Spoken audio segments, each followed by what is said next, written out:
नमस्कार, मैं हूं दिबांजलि मोइत्रा। राजनीति बड़ी ही निष्ठुर चीज है जो हमेशा अपनों को अलग करती है, क्योंकि राजनीति में दया भाव, रिश्ते, दर्द या और भी कई मार्मिक शब्दों को आप ले लें, इसका कोई मोल नहीं होता। तो होता क्या है राजनीति में? राजनीति में हमेशा महत्वाकांक्षा काम करती है और इसी वजह से लोग अपनी महत्वाकांक्षा को पूरा करने के लिए किसी भी हद तक जाते हैं। यही कारण है कि राजनीति में रिश्तों के कोई मायने नहीं होते। लोकसभा चुनाव में हमेशा से पहले पायदान पर रहने वाले राज्य यूपी में इस बार भी रिश्तों में घमासान देखने को मिल रहा है। राजनीतिक विरासत संभालने वाले कई परिवार ऐसे हैं जिनमें अलग अलग शख्स अलग अलग पार्टी और विचारधारा के साथ चलते नजर आ रहे हैं। कहीं भाई भाई की राह जुदा हो गई तो कहीं माँ बेटी, चाचा भतीजे, बुआ भतीजे और देवर भाभी अलग अलग पार्टी के साथ नजर आ रहे हैं। आज हम ऐसे ही कुछ राजनीतिक परिवारों से आपको रूबरू कराने जा रहे हैं। राहुल प्रियंका, मेनका वरुण, विरासत में विचारों का टकराव। आजादी के बाद से ही गांधी परिवार को राजनीति विरासत में मिली है। नेहरू से लेकर अब तक पीढ़ी दर पीढ़ी पूरा परिवार राजनीति के मैदान में है, लेकिन रिश्तों और विचारों का टकराव हमेशा चर्चा में रहा। पूर्व प्रधानमंत्री इंदिरा गांधी के अपने छोटे बेटे संजय गांधी और बहू मेनका गांधी से दूरियां किसी से छिपी नहीं। इंदिरा गांधी की मृत्यु के बाद कांग्रेस की विरासत राजीव गांधी और उनके परिवार को मिली। राजीव गांधी के बाद सोनिया और अब वही विरासत राहुल गांधी और प्रियंका गांधी आगे बढ़ा रहे हैं। वही छोटी बहू मेनका गांधी बीजेपी सरकार में केंद्रीय मंत्री हैं, तो उनके बेटे वरुण गांधी इसी पार्टी से सांसद। अखिलेश शिवपाल, जुदा हुई चाचा भतीजे की राह। मुलायम सिंह यादव ने समाजवादी पार्टी बनाई। इसे बनाने में उनके छोटे भाई शिवपाल सिंह यादव की भी अहम भूमिका रही, लेकिन मुलायम ने 2012 में अपने बेटे अखिलेश को मुख्यमंत्री बनाकर अपनी राजनीतिक विरासत उन्हें सौंप दी। इसके बाद भी परिवार साथ में रहा और शिवपाल सिंह यादव इस सरकार में मंत्री रहे, लेकिन महत्वाकांक्षा से अंदर ही अंदर घुटते रहे। 5 साल के इसी शासन में चाचा शिवपाल और भतीजे अखिलेश के बीच दूरियां बढ़ती गई। अब इनका हश्र ये हुआ कि शिवपाल और अखिलेश की राहें जुदा हो गई हैं। इस लोकसभा चुनाव में शिवपाल अपने भतीजे के साथ नहीं है। वे अलग प्रगतिशील समाजवादी पार्टी बनाकर मैदान में हैं और अपने भतीजे को टक्कर दे रहे हैं। अनुप्रिया पटेल, कृष्णा पटेल, खेमों में बटी मां बेटी। चौधरी चरण सिंह के साथ मिलकर समाजवादी आंदोलन चलाने वाले सोनेलाल पटेल को कांशीराम का साथ मिला तो बीएसपी में रहे। उसके बाद 1995 में उन्होंने बीएसपी से अलग होकर अपना दल का गठन किया और उसके बाद 2009 में एक्सीडेंट में निधन हो गया। उसके बाद उनकी विरासत को बड़ी बेटी अनुप्रिया पटेल ने आगे बढ़ाया। पार्टी को 2012 में 2 विधानसभा सीटें मिली और अनुप्रिया खुद भी विधायक बनी। अनुप्रिया ने पिछले लोकसभा चुनाव में बीजेपी से समझौता किया और 2 लोकसभा सीट जीतने में कामयाब रही। इस बीच परिवार में मां कृष्णा पटेल और बहन पल्लवी पटेल से अनुप्रिया की राहें अलग हो गई। अनुप्रिया अब नई पार्टी अपना दल बनाकर एनडीए के साथ है, तो मां और बहन कांग्रेस के साथ राह तलाश रही हैं। वसुंधरा ज्योतिरादित्य, राज परिवार में राजनीतिक दूरियां। कांग्रेस सांसद और महासचिव ज्योतिरादित्य सिंधिया इस समय पश्चिमी यूपी के प्रभारी हैं। वो इस चुनाव में कांग्रेस को यूपी में खोया वजूद दिलाने के लिए काम कर रहे हैं। वहीं उनकी बुआ वसुंधरा राजे सिंधिया बीजेपी में है। वो 2 बार राजस्थान की मुख्यमंत्री रही हैं। दरअसल ये परिवार भी बहुत साल पहले कांग्रेस और भारतीय जनता पार्टी के खेमों में बढ़ चुका है। राजनीति में ऐसे बहुत उदाहरण मौजूद हैं, जैसे डीएमके में करुणानिधि के मरने के बाद स्टालिन ने पार्टी पर कब्जा कर लिया। उसके बाद राजनीतिक अदावत जारी है, ये आप और हम सब जानते हैं। शिवराज बीजेपी के मुख्यमंत्री रहे हैं और उनके साले इसी विधानसभा चुनाव में कांग्रेस का दामन थाम लिया। ऐसे बहुत उदाहरण हैं। तो समझ चुके होंगे आप कि राजनीति कितनी खतरनाक है, लेकिन जो भी है आपके सामने है। अब ये बताने की जरूरत नहीं कि राजनीति में महत्वाकांक्षा क्या से क्या करवा सकती है। जाति से जाति को लड़ाती है, धर्म को धर्म से लड़ाती है, अपनों को अपनों से जूतम पैजार कराती है, पड़ोसी को पड़ोसी से बातचीत बंद करवाती है, राज्य को राज्य से लड़ाती है और बहुत कुछ करती और कराती है। ये आप भी देखते हैं और हम भी देखते हैं। भारतीय जनता पार्टी के लोग भी राष्ट्रभक्ति, जनता जनार्दन की भक्ति, गरीबों की सेवा, उसी भाव को लेकर के आज सार्वजनिक जीवन में आप सबकी सेवा में रत है।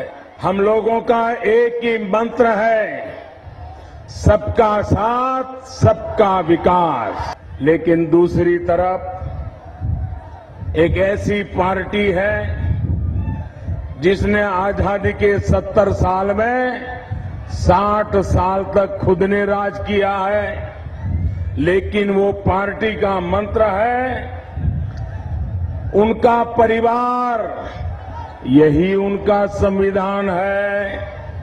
उनका परिवार, यही उनकी सरकार है। वो सरकार चलाते हैं तो भी परिवार के लिए, वो सरकार गिराते हैं तो भी परिवार के लिए। सत्ता पाने के लिए वो किसी भी हद तक जा सकते हैं।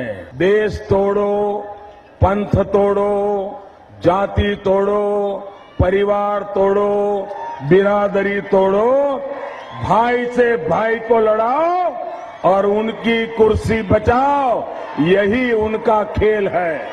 कांग्रेस पार्टी की राजनीतिक सोच कितनी विकृत है, देश के भीतर कैसे जहर घोलने वाली है, आपको उनके कारनामों को देखोगे तो साफ साफ नजर आएगा। आज यहां 1947 से कुछ बातें बताई गई, अच्छी बात है, लेकिन कभी लगता है कि हम जब इतिहास की बात करते हैं तो 2 पीरियड की चर्चा करते हैं, बीसी एंड एडी। आज जो मैंने भाषण सुना कि 47 से 14 तक, 47 से 14 तक, तो मुझे लगता है कि शायद बीसी और एडी की उनकी अपनी व्याख्या है। बीसी की व्याख्या उनकी है बिफोर कांग्रेस, मतलब कि कांग्रेस के पहले कुछ नहीं था इस देश में, सब तबाह था, गर्त में था। और एडी का मतलब है आफ्टर डायनेस्टी,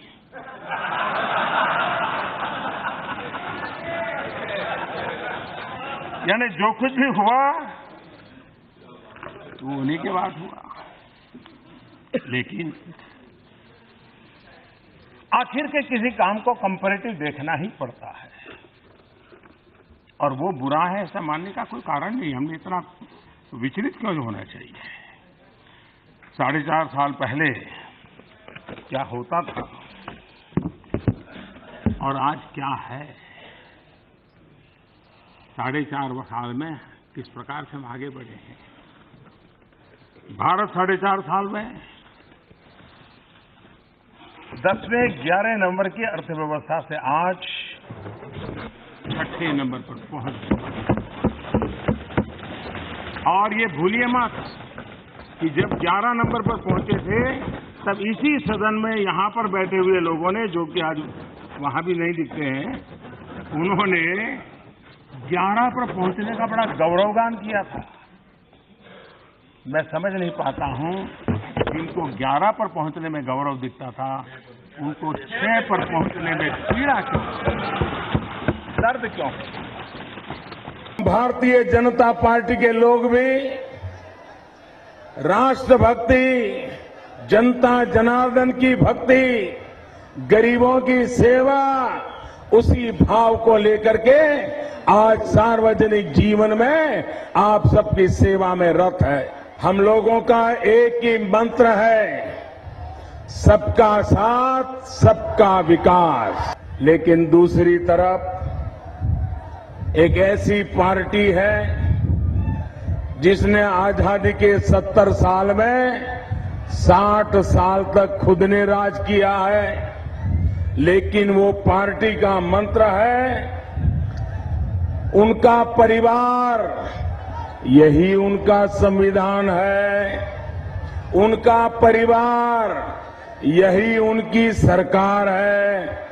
वो सरकार चलाते हैं तो भी परिवार के लिए, वो सरकार गिराते हैं तो भी परिवार के लिए। सत्ता पाने के लिए वो किसी भी हद तक जा सकते हैं। देश तोड़ो, पंथ तोड़ो, जाति तोड़ो, परिवार तोड़ो, बिरादरी तोड़ो, भाई से भाई को लड़ाओ और उनकी कुर्सी बचाओ, यही उनका खेल है। कांग्रेस पार्टी की राजनीतिक सोच कितनी विकृत है, देश के भीतर कैसे जहर घोलने वाली है, आपको उनके कारनामों को देखोगे तो साफ साफ नजर आएगा।